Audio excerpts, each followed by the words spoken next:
अच्छा, आज हमने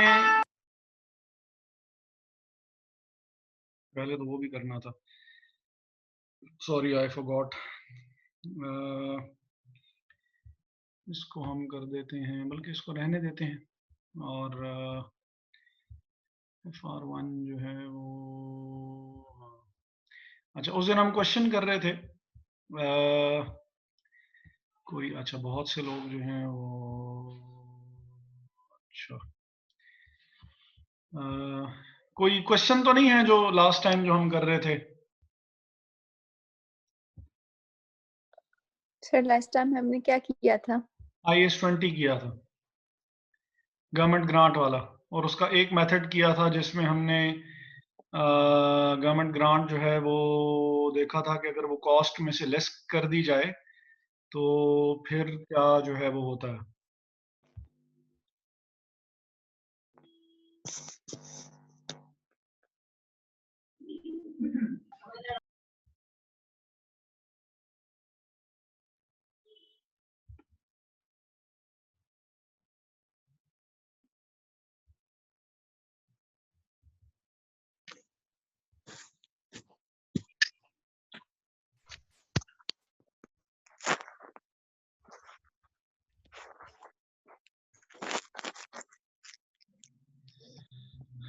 अच्छा, ये क्वेश्चन जो है वो हम कर रहे थे लास्ट टाइम, और हमने इसमें दो चीजें जो हमने देखी, हमने ये देखा था कि अगर कॉस्ट में से लेस कर लिया जाए तो ग्रांट की अमाउंट कितनी बनेगी, और वो कितना होगा, कॉस्ट ऑफ द एसेट क्या होगी, और जो ये फाइल तो आपके सामने PDF वाली शो हो रही है ना? Yes sir. और ये क्वेश्चन नंबर 6 जो है यही शो हो रहा है अब, ये अकाउंटिंग फॉर गवर्नमेंट ग्रांट्स बोला लिमिटेड वाला। Yes sir. ठीक है। अच्छा, अब इसमें क्योंकि हमने रिक्वायरमेंट थी, ये कर्सर अगर मेरा नजर आ रहा हो तो calculate the amount, calculate the depreciation charge and show the relevant extracts from the financial statements in the first year under both methods। तो अच्छा, इसके बाद आप लोगों की कोई क्लास है? जी सर। अच्छा, और कितने बजे खत्म होगी? 5:30। 5:30। अच्छा, 9 o'clock अगर मैं आप लोगों के साथ ग्रुप में ही क्वेश्चन शेयर कर लूं और आप मुझे उसका आंसर जो है वो मुझे मेल कर दें। कोई सर? हाँ, क्विज जो है 9 o'clock, अगर आप लोग बाकियों से पूछ लें सर, मुझे तो कोई इशू नहीं है। ये बाकियों को मैंने अनम्यूट तो सबको ही किया हुआ है ना? सर कर दें, आपने म्यूट कर दिया दोबारा। हाँ जी, सर भेज दीजिएगा, हम कर लें। हाफ एन आवर होगा आपके पास, कोई ज्यादा इतना मुश्किल क्विज जो है वो नहीं है, इजी सा ही है, एक ही क्वेश्चन है, और उसको सॉल्व करके उसकी पिक्चर लेके और वो मुझे मेल कर दें।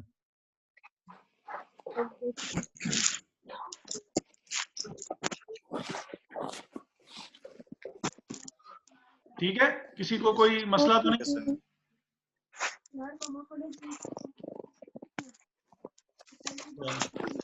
मुझे कोई मसला यहाँ किसी को कोई लग नहीं रहा, तो आई गेस के 10 बजे कर दें। 10 बजे कर सर दें। मेरे नेट का इशू है सर, वो बार बार डिस्कनेक्ट हो रहा है। ये तैयब बोला था? नहीं, हमजा बाबर था। हमजा, और हमजा फिर जो है वो मेरा ख्याल है कि डिस्कनेक्ट हो गया है। नहीं, अभी तो है तो सही वो साथ हमारे।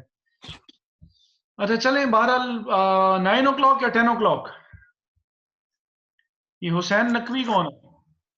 सर मुझे क्वेश्चन 13 में मसला और था वो। Sir 10 o'clock। सर 10 बजे सही है। 10 बजे इट इज, ठीक है जी, 10 बजे डन हो गया। हुसैन नकवी कौन है ये?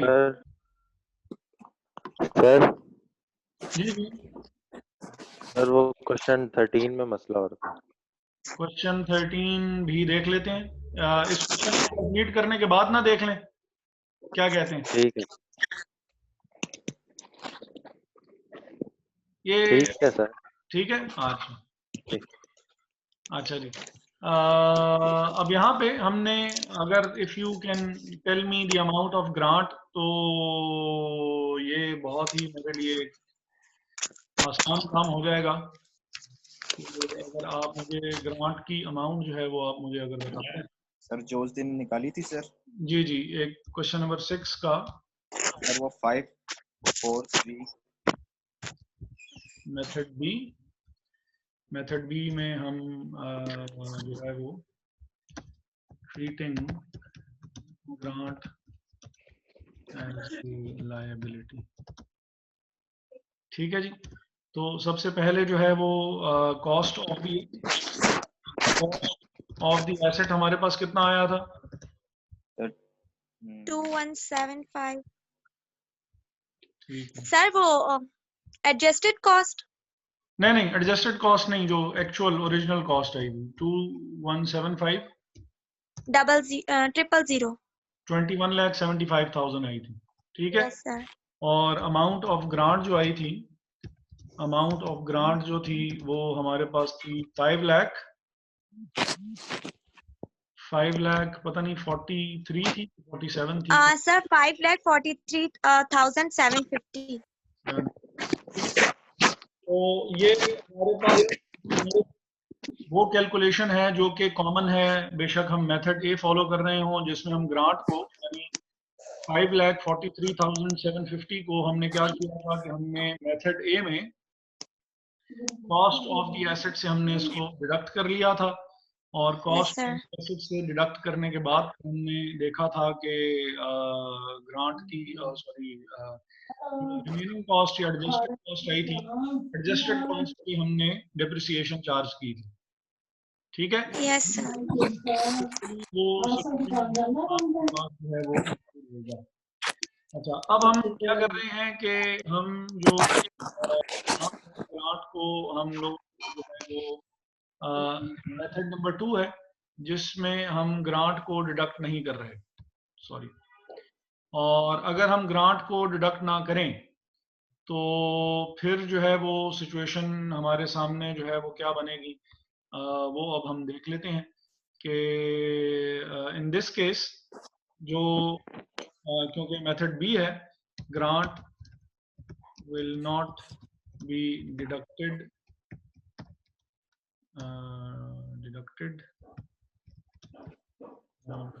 Cost set. और जो हमारे पास इनकम स्टेटमेंट आ जाएगी, इनकम स्टेटमेंट जो होगी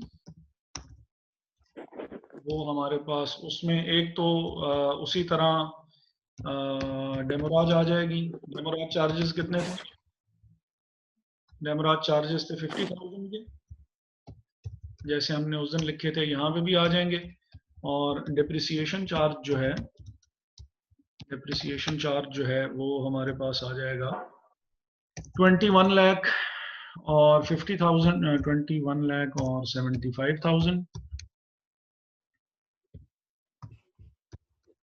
को हम डिवाइड करेंगे। 21,75,000 को लाइव, हाँ जी, इसके ऊपर जो डिप्रिसिएशन चार्ज है वो 20% है, तो 20% जो है वो डिप्रिसिएशन चार्ज इसका हो जाएगा।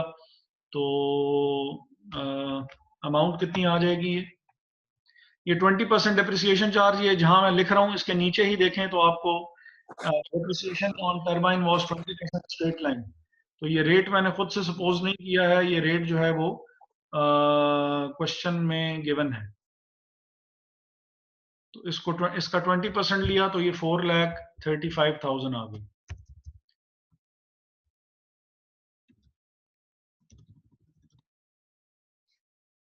अच्छा, उस दिन डिप्रिसिएशन चार्ज कितनी आई थी?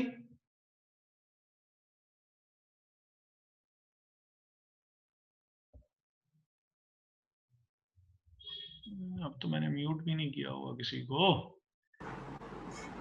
326,250 326 आई थी। 3 लाख समथिंग आई थी और आज जो है वो 3,26,000 हाँ 3,36,000 या पता नहीं कितनी 26,250 3,26,250 ये भी मैं लिख लेता हूँ यहाँ पे क्योंकि हमें इसकी ज़रूरत जो है वो अभी थोड़ी देर में शायद पड़ जाए। ये मैं वैसे ही यहाँ कंपैरिजन के लिए ब्रैकेट में लिख रहा हूँ 3,26,250 जबकि फिलहाल जो है ये आ रही है 4,35,000। अब एंड रिजल्ट दोनों का आप देखिएगा कि एंड रिजल्ट जो होगा वो सेम होगा। एंड रिजल्ट दोनों का सेम कैसे होगा? रिकग्नाइज्ड ग्रांट हम यहाँ पे लिख रहे हैं और रिकग्नाइज्ड ग्रांट जो है वो मैं यहाँ पे रिकग्नाइज्ड ग्रांट जो है वो बेसिकली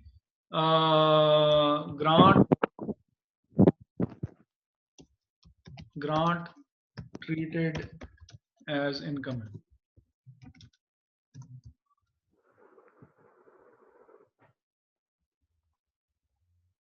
ठीक है, रिकग्नाइज ग्रांट से मेरी मुराद ये है। अभी मैं कर क्या रहा हूँ ये मैं अभी थोड़ी देर में बताऊंगा, लेकिन फिलहाल जो है वो मैं अमाउंट ग्रांट की अमाउंट है हमारे पास 5,43,750 मल्टीप्लाइड बाय 0.2 तो ये हमारे पास 1,08,750 हो जाएगा जो कि इनकम है। और इसको अगर आप अभी चलें, अभी फिलहाल मैं इस बात को छोड़ देता हूँ। बस ये फिलहाल हम ये लिख लिया हमने कि हमने क्या किया है, हम इस पे थोड़ी देर में बात करते हैं। ये जो 50,000 है ये भी एक्सपेंस है तो ये डेबिट हो रहा होगा। ये जर्नल एंट्री पास नहीं कर रहा, सिर्फ मैं ये बता रहा हूँ कि ये एक्सपेंस के तौर पे रिकॉर्ड किया जा रहा है और ये क्रेडिट हो रही है तो मींस कि ये इनकम के तौर पे जो है वो रिकॉर्ड की जा रही होगी। ठीक है, अच्छा अब हम इस तरह करते हैं कि हम चलते हैं बैलेंस शीट पे और बैलेंस शीट में देखते हैं कि बैलेंस शीट में इसकी रिकॉर्डिंग जो है वो कैसे हो रही होगी। बैलेंस शीट में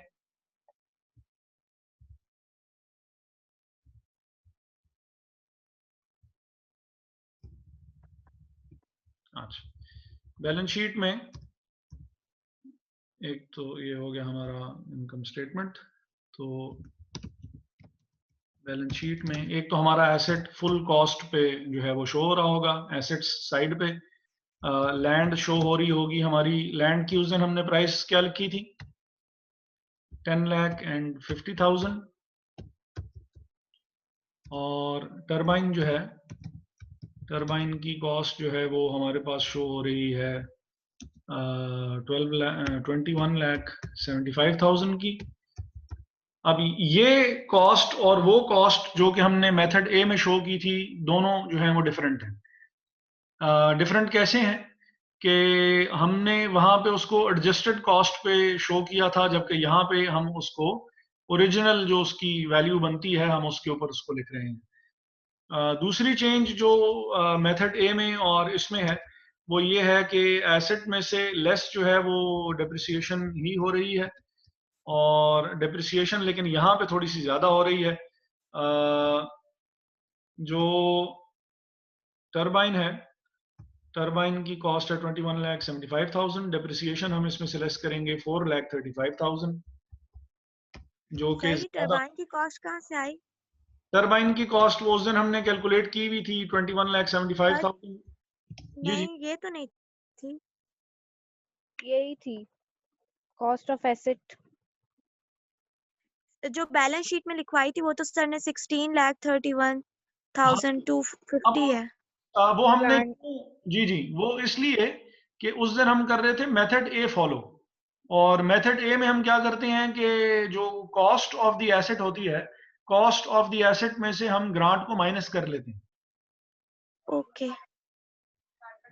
और आज वाला जो हम मेथड फॉलो कर रहे हैं ये वो मेथड है जिसमें कॉस्ट में से ग्रांट माइनस नहीं की जाती। तो जब हमने ग्रांट माइनस ही नहीं की तो obviously amount of the asset भी ज्यादा ही शो होगी। ठीक है। Okay sir. और क्योंकि ज्यादा अमाउंट है तो ज्यादा अमाउंट पे डिप्रिसिएशन चार्ज भी ज्यादा आएगा, जबकि उस दिन हमने कम अमाउंट लिखी थी तो कम अमाउंट के ऊपर डिप्रिसिएशन चार्ज भी कम आया था। Okay sir. ठीक है। अच्छा,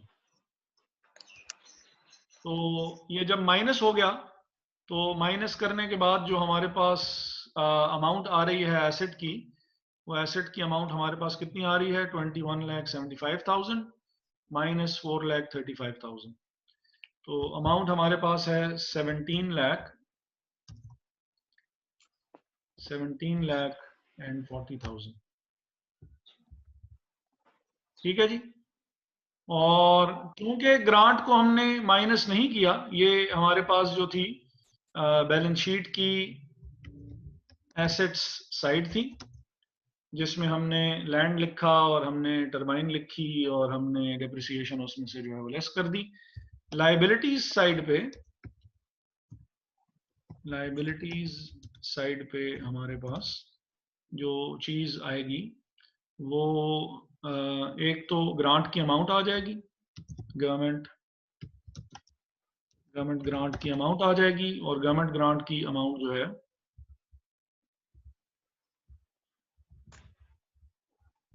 गवर्नमेंट ग्रांट की जो अमाउंट है वो हमारे पास है 5,43,750। अच्छा, इस ग्रांट में से ये ग्रांट जो है ये जैसे अनअर्न्ड इनकम होती है और अनअर्न्ड इनकम हमारी लायबिलिटी होती है, तो ये ग्रांट जो है ये ग्रांट भी हमारी बिल्कुल अनअर्न्ड इनकम की तरह ट्रीट की जाएगी। और इसमें भी जो है वो हम एडजस्टमेंट करेंगे।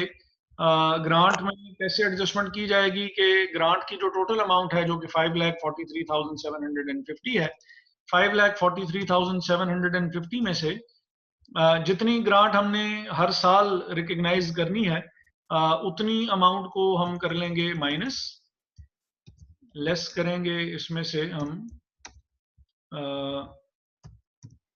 लेस करेंगे इसमें से हम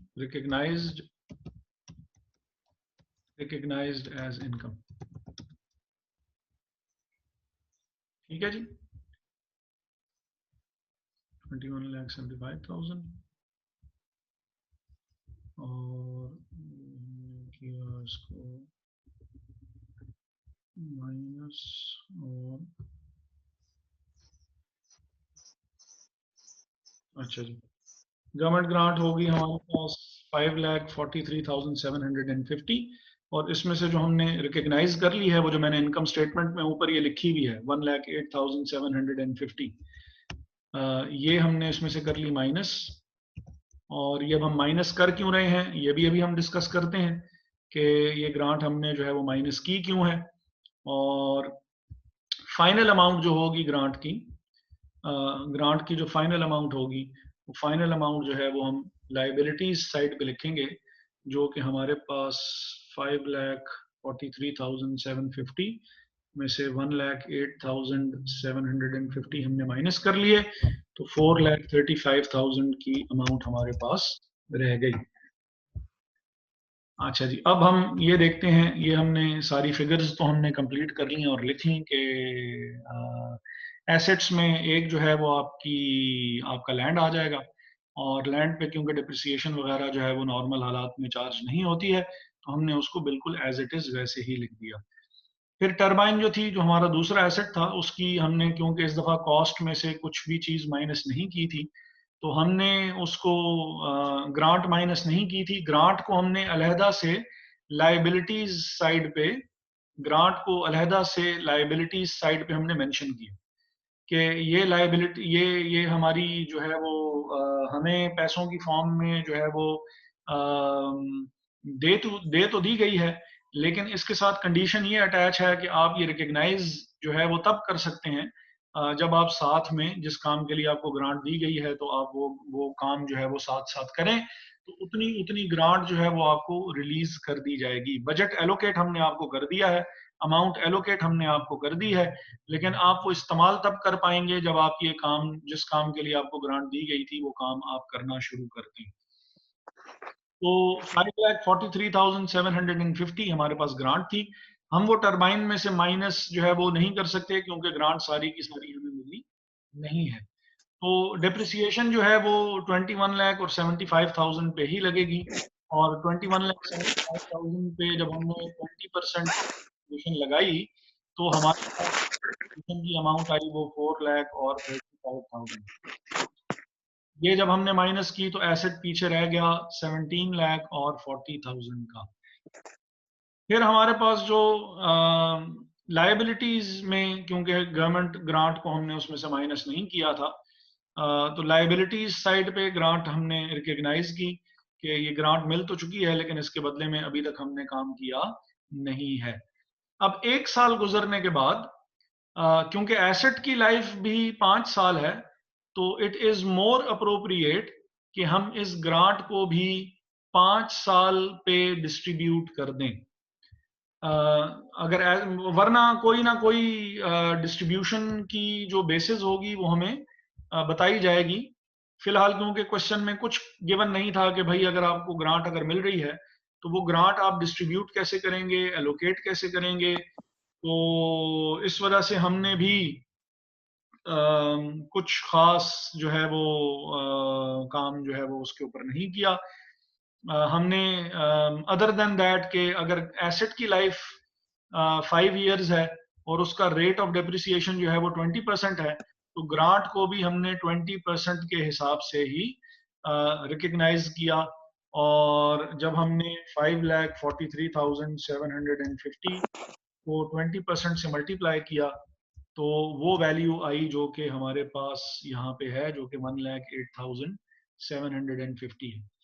ये जरूर याद रखिएगा कि बेसिस क्वेश्चन में या आपको वैसे बता दी जाती है, अब फिलहाल नहीं बताई हुई थी तो हमने बेसिस जो है वो स्ट्रेट लाइन ही चूज कर ली कि हर साल ही इसमें से 20% जो है वो हम रिकग्नाइज करेंगे। ठीक है जी। तो 5,43,000 लाइबिलिटी थी। लाइबिलिटी में से इतना जो पार्ट है वो हम इनकम के तौर पे रिकग्नाइज जो है वो हमने कर लिया 1,08,750। वो जब हमने इसमें से माइनस किए तो अमाउंट हमारे पास आ गई जो कि लाइबिलिटीज साइड पे आएगी और वो 4,35,000 है। यहां तक की कोई बात किसी को समझ में ना आई हो तो वो पूछ सकता है। अनम्यूट तो नहीं करना पड़ेगा फिर सबको? करना पड़ता है सर। वो तो मैंने वो अच्छा चले सर आप अनम्यूट। बार-बार म्यूट हैं। नहीं, वो म्यूट असल में मैंने सेटिंग्स ये रखी हुई हैं, म्यूट वो खुद ही हो जाता है। तो अब तो मैंने खैर बहरहाल सबको अनम्यूट कर दिया है। तो अगर आप कुछ बोलना चाहें, कुछ बताना सर चाहें। जो 2 मेथड आपने बताए हुए इसमें दोनों मेथड्स हम यूज कर सकते हैं, ए भी और बी भी, कोई भी?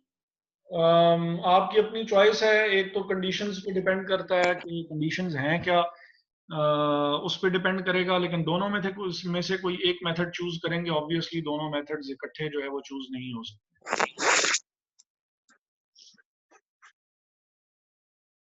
हमने तो सर जी जी अगर जैसा भी आपने क्वेश्चन में कहा कि हम 50% ले लेंगे और अगर उसमें हमें एक सवाल में बताया हुआ है कि हमने मतलब फर्स्ट, अगर उन्होंने हमें बता दी है वेटेज के हर साल इतना इतना देंगे, हाँ जी। तो फिर तो हम दूसरा फर्स्ट वाला मेथड नहीं यूज कर सकते। उस पे हम कैसे लगाएंगे अगर हाँ, ऐसे? उसमें वो क्योंकि वो खुद रिस्ट्रिक्ट कर रहा है कि आपने ग्रांट को जो है वो हर ईयर सपोज 1-1 लाख रुपए आपने यूज करने हैं पहले 4 साल, और सपोज 5वें साल बैलेंसिंग अमाउंट जितनी भी होगी वो आप सारी की सारी रिकग्नाइज कर लें इनकम के तौर पे, वो ये कह सकता है।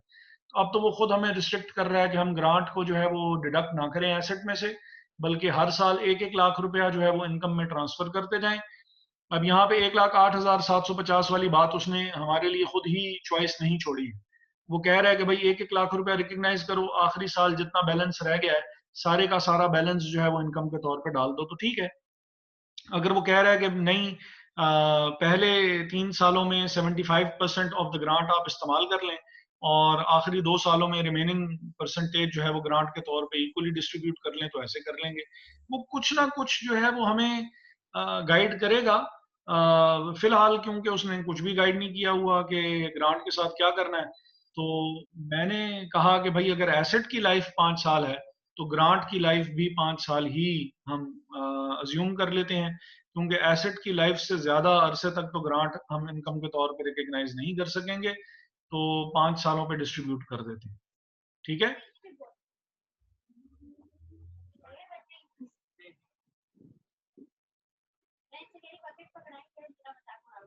क्लियर है जी सबको? Yes sir. अच्छा, अब मैं अगर आपके पास मेथड ए है तो मैं अब मेथड ए के साथ इसको कंपेयर करने लगा हूं। एंड रिजल्ट दोनों का ही सेम हुआ करता। मसलन जो मेथड ए था, मेथड ए में डेमोराज चार्जेस थे 50,000, इसमें भी डेमोराज चार्जेस 50,000 है, बात एक ही होगी। ठीक है, यहां तक तो सेम है। अच्छा, डेप्रिसिएशन चार्ज यहाँ पे 4,35,000 है, जबकि उस मेथड में 4,26,250 था।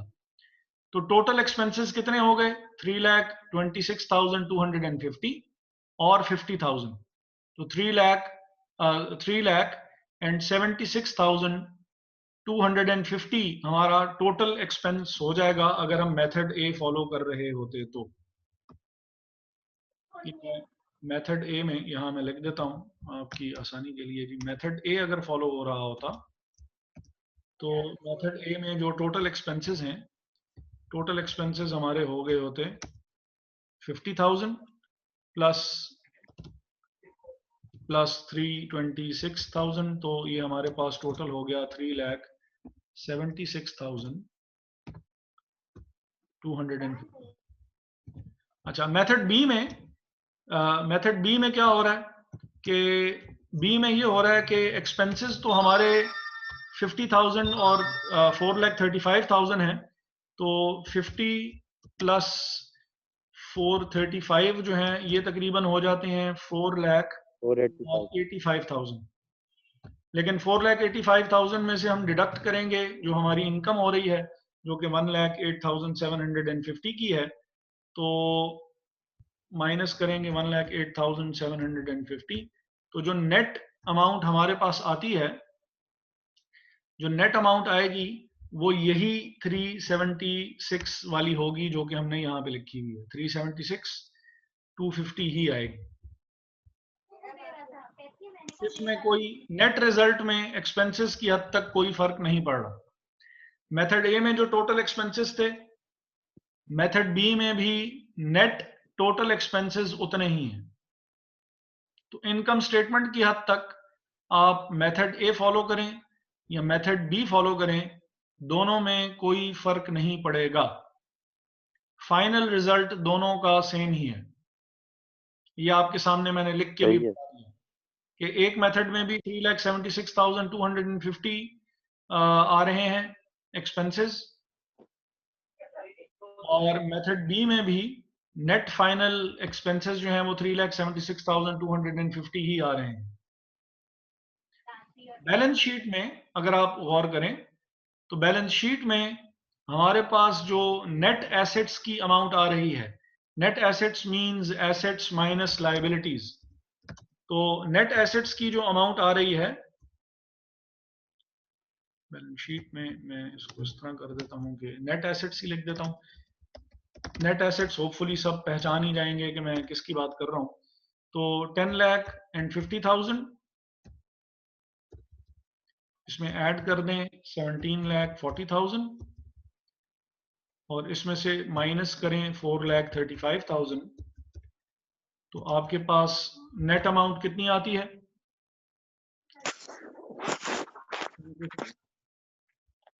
1050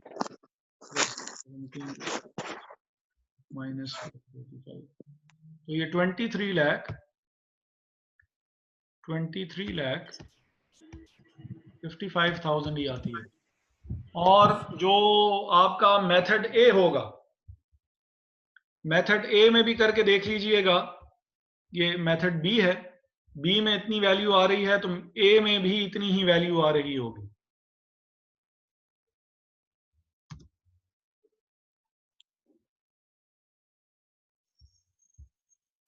मेथड ए में भी करके देख लें। ए में जो है वो उसकी वैल्यू कितनी थी? लैंड की वैल्यू तो यही थी, ए में लैंड की वैल्यू तो यही थी 10,50,000, और जो दूसरा एसेट था उसकी वैल्यू कितनी थी? 13,55,000 ही होगी आफ्टर चार्जिंग डिप्रिसिएशन।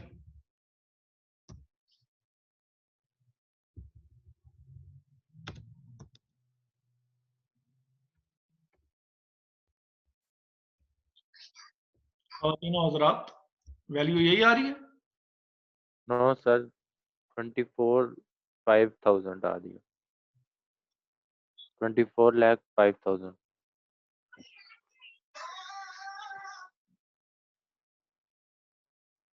हो नहीं सकता।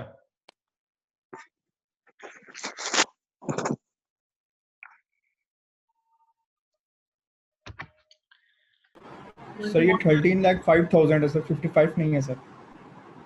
13 लाख कितना है?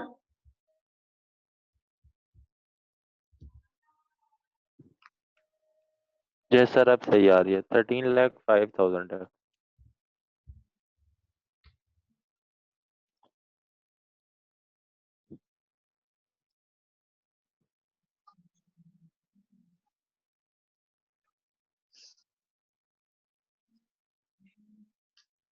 तो 21,75,000 माइनस 4,35,000, 17,40 हो गया। ठीक है जी, 21,75,000 मल्टीप्लाइड बाय 0.2, तो ये हमारे पास 4,35,000 ही बनता है। ठीक है, 21 लाख, अच्छा ठीक है, और ये 5,43,000, सॉरी 5,43,750 माइनस 1,08,750, 4,35,000 बन गया, और 1050 प्लस 1740 माइनस 435 माइनस 435, तो 2355 आ गया। ठीक है, और ये इसकी वैल्यू कितनी आ रही थी? ये 13,05,000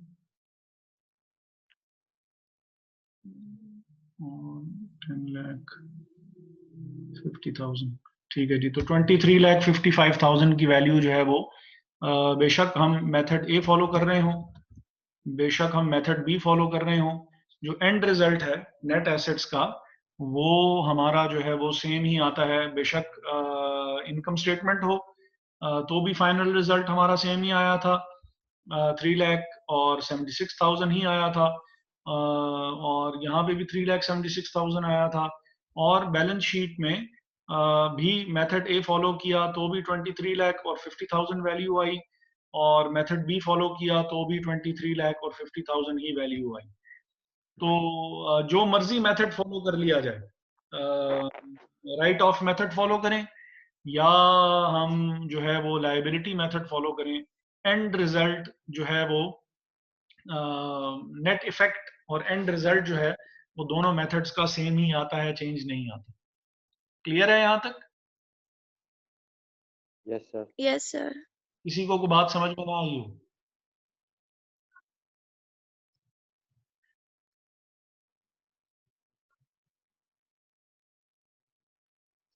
सबको क्लियर है जी? Yes sir. ठीक है, तो यहाँ से हम बात को फिर ज़रा थोड़ा सा आगे बढ़ाते हैं कि ये वाली बात तो सबको वो समझ में आ गई ना कि आज टाइम डिसाइड हम लोगों ने सबने कर लिया है कि कितना है?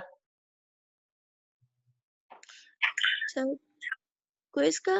हाँ जी, हाँ जी, सर कह रहे थे ना बच्चे 10 बजे। ठीक है, बस यानी अगर आप लोग एग्री हैं तो बस फिर 10 बजे फिर मैं टाइम लॉक कर देता हूँ। सर वो जो बोरिंग कॉस्ट के 2 क्वेश्चन आपने कराए थे ना, 2 3 कराए थे, उसी तरह के आएंगे? हाँ जी, हाँ जी, सर वो क्वेश्चन 13 करवा रहे हैं। हाँ वो अभी क्वेश्चन 13, बस अभी ये टाइम हमारा खत्म होने लगा है, 1 मिनट लेस देन 1 मिनट रह गया है, तो जैसे ही ये ज्वाइन करते हैं तो फिर हम 13 को देख लेते हैं जो आप कह रहे हैं। ठीक है? सही है। सर मैंने भी एक दो सवाल पूछने हैं। जी जी।